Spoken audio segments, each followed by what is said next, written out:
하나님을 등 뒤에 버리는 죄라고 하는 큐티 제목으로 말씀을 나눕니다.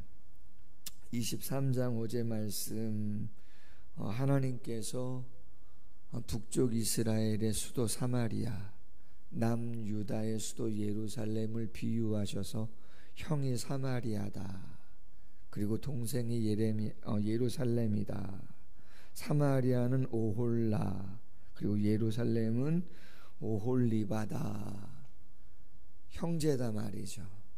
하나님이 낳았다는 거죠. 근데 그 형제가 다 안타깝다는 거예요. 우리가 잘 아는 것처럼 하나님을 사랑하고 섬겨야 하는데 이방의 우상을 섬기며 하나님보다 이방을 더 의지하고 1순위 중심에 두고 삶을 살아가다 보니 하나님이 그들을 징계하신다. 당연히 하나님이 사랑하는 자를 징계하는 것은 우리가 사랑하는 자녀를 징계할 수밖에 없는 상황이 있잖아요. 하나님도 동일하게 그렇게 하실 수밖에 없다는 것을 이야기하죠. 더 안타까운 건 뭐예요? 그렇죠. 형이 어려움을 당하는, 하나님께 징계를 통해서 아수르, 그들이 사랑하고 의지했던 아수르에 의해서 배신당하고 멸망당하는 모습을 보았으면 깨닫고 그 길을 가지 않아야 되는 것인데, 더 안타까운 것은 형의 전처를 동생인 예루살렘이 그대로 밟는다는 거예요. 여러분, 역사를 통해서 교훈을 얻는 것 중요한데 보았잖아요. 알고 있잖아요. 근데 중요한 것은 본 것보다, 깨달은 것보다 더 중요한 것은 내가 그 죄악에 맞닥뜨렸을 때, 그 유혹에 맞닥뜨렸을 때 내가 어떤 싸움을 하는가가 제일 중요하다는 거예요. 듣잖아요, 여러분. 이렇게 설교를 통해서 여러분도 성경을 읽으시잖아요. 제 자신도 마찬가지입니다. 설교를 합니다. 말씀을 읽습니다. 그럼 중요한 건 뭐냐는 거죠. 조금 더 안다는 거, 먼저 깨달았다는 거 중요할 수도 있지만, 정말 중요한 시점은 유혹과 시험이 내 안에 들어왔을 때입니다.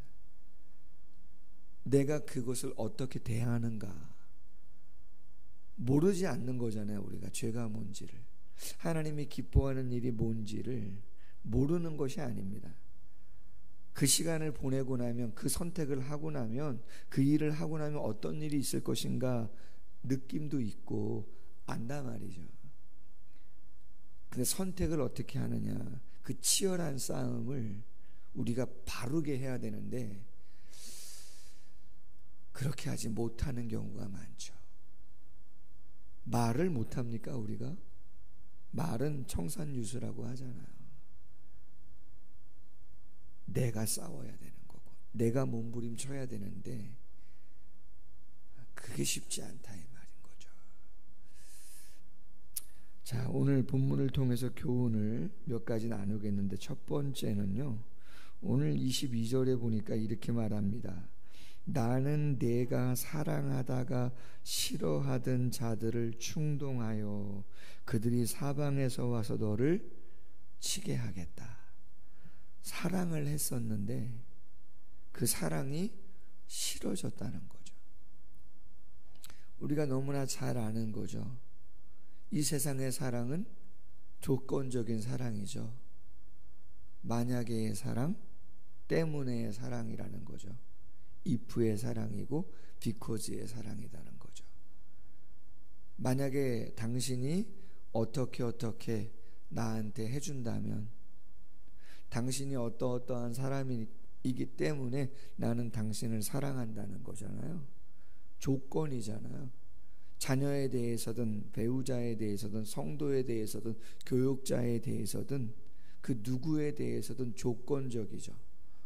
완전히 무시하고 살아가는 거 쉽지 않습니다.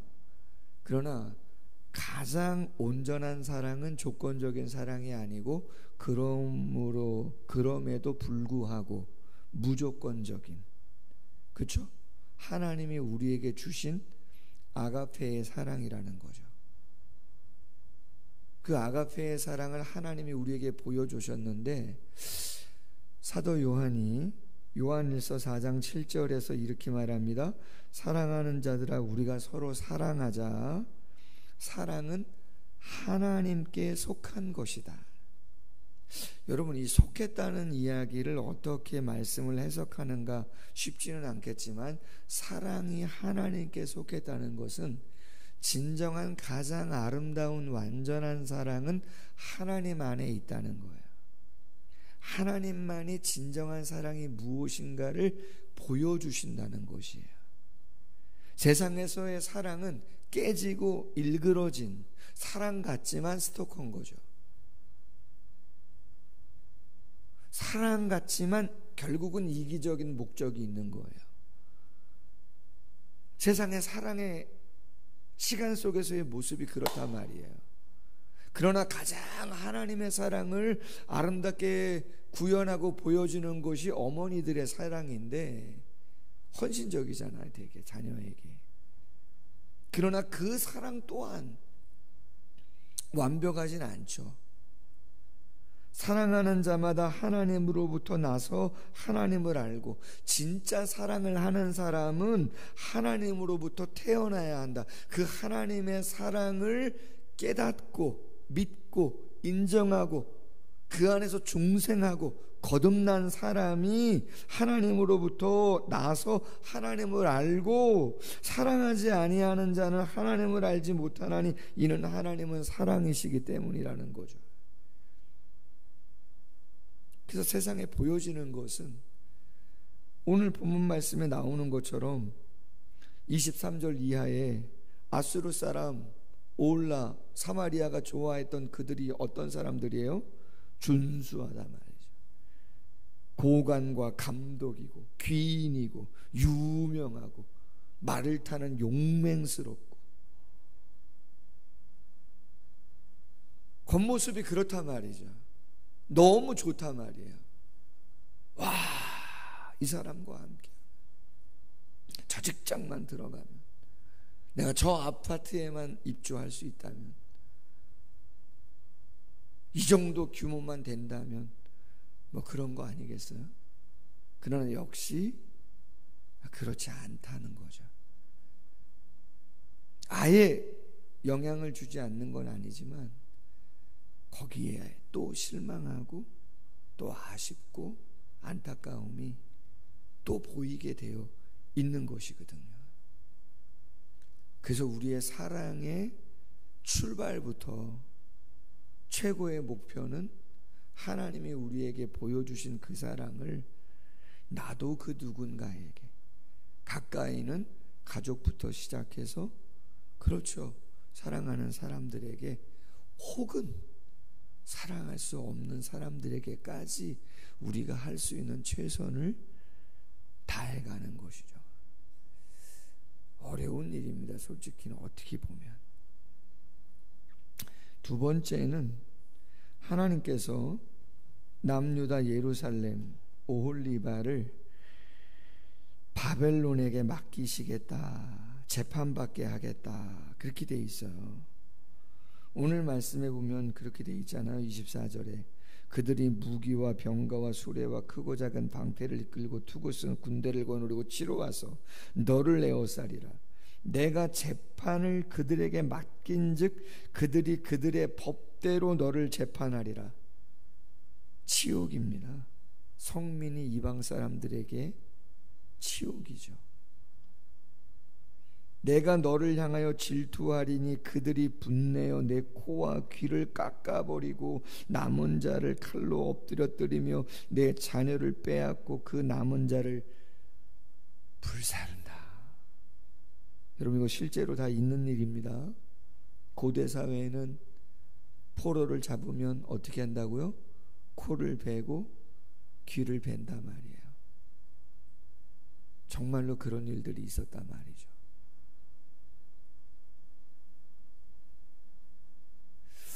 너무나 안타깝죠. 여러분, 재판을 받을 때 하나님의 재판은 말씀을 묵상하다 보니 공의로우시지만 하나님은 긍휼이 있으세요. 그렇지 않아요? 하나님은 긍휼이라는 게 있어요. 근데 이 땅의 악은, 사탄은, 그의 하수인들은 정말 그 악 자체인 거예요. 얼마나 잔인하게, 얼마나 비참하게 그렇게 만드는지 모른다고요. 이 땅에 일어났던 전쟁의 시간과 역사 속에 보여줬던 그 포악함과 완악함은 이루 말할 수가 없습니다.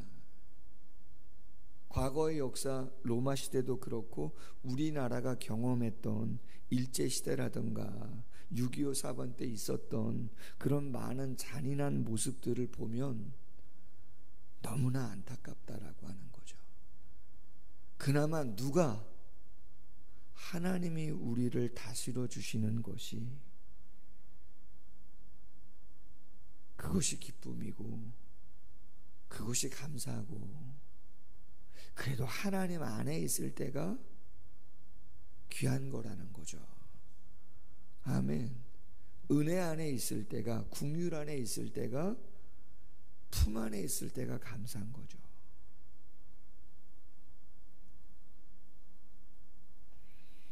하나님의 심판은 자기 백성을 죄의 자리에서 건져내기 위함이다.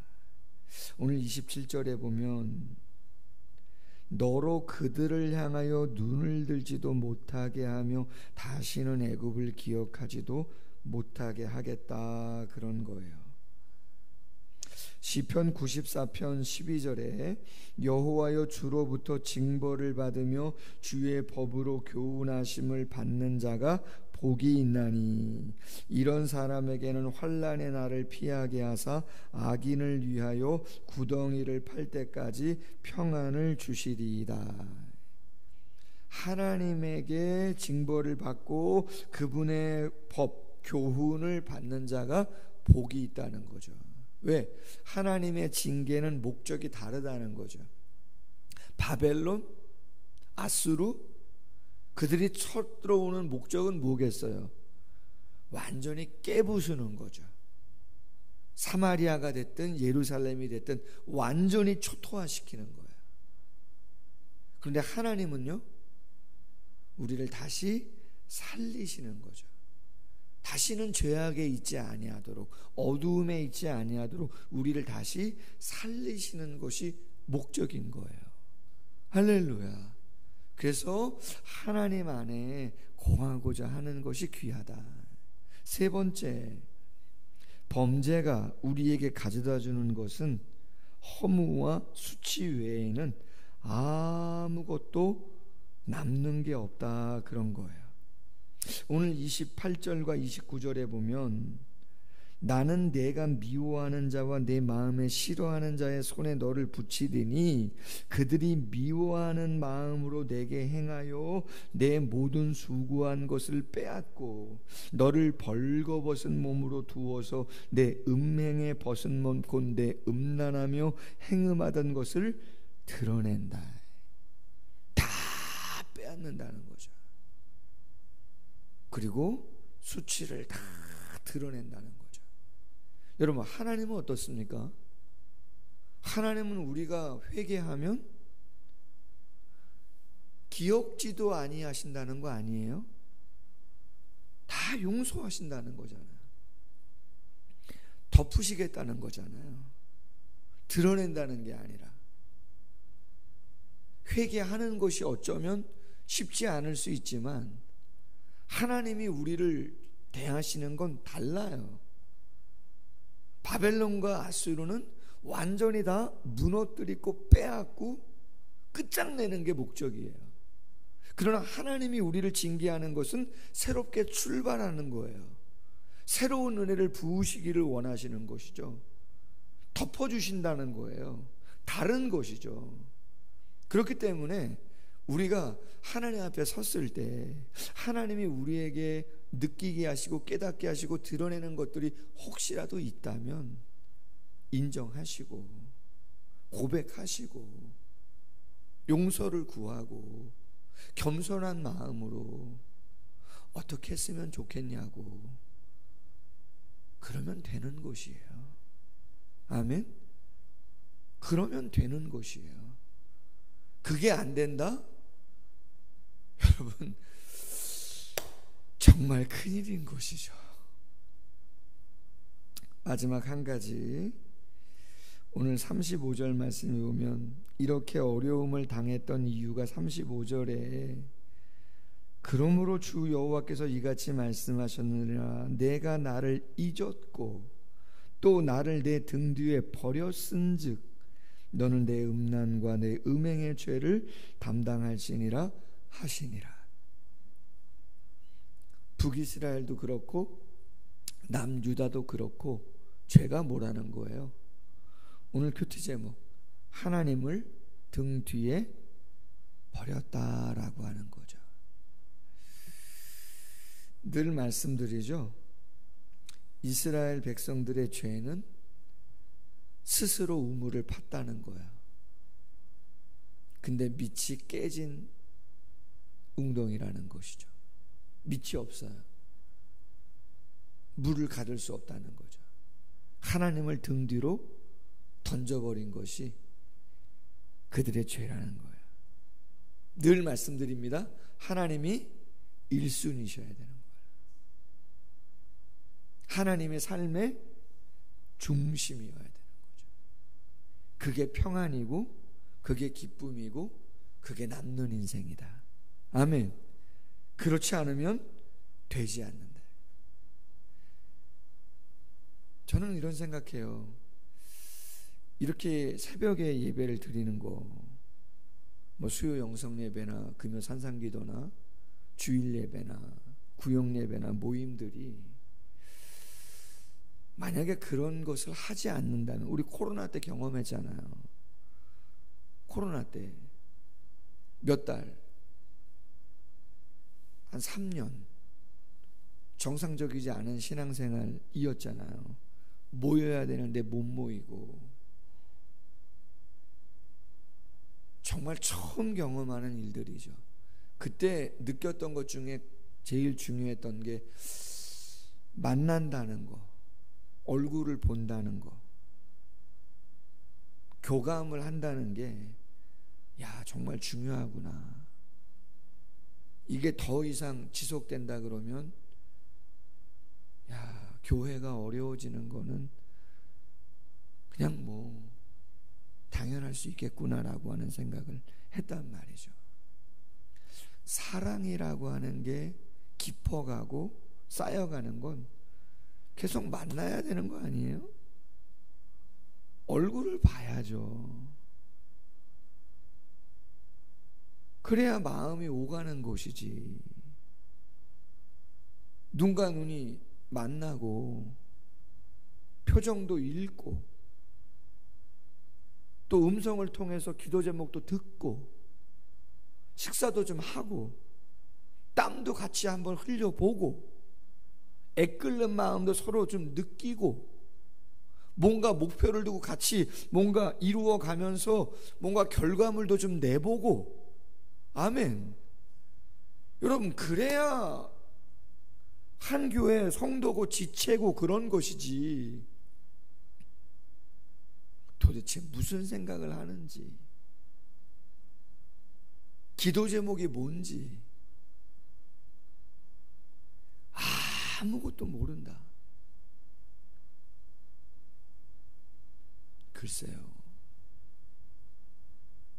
한 집에 사는데 아무 얘기도 안 해. 하숙생이야.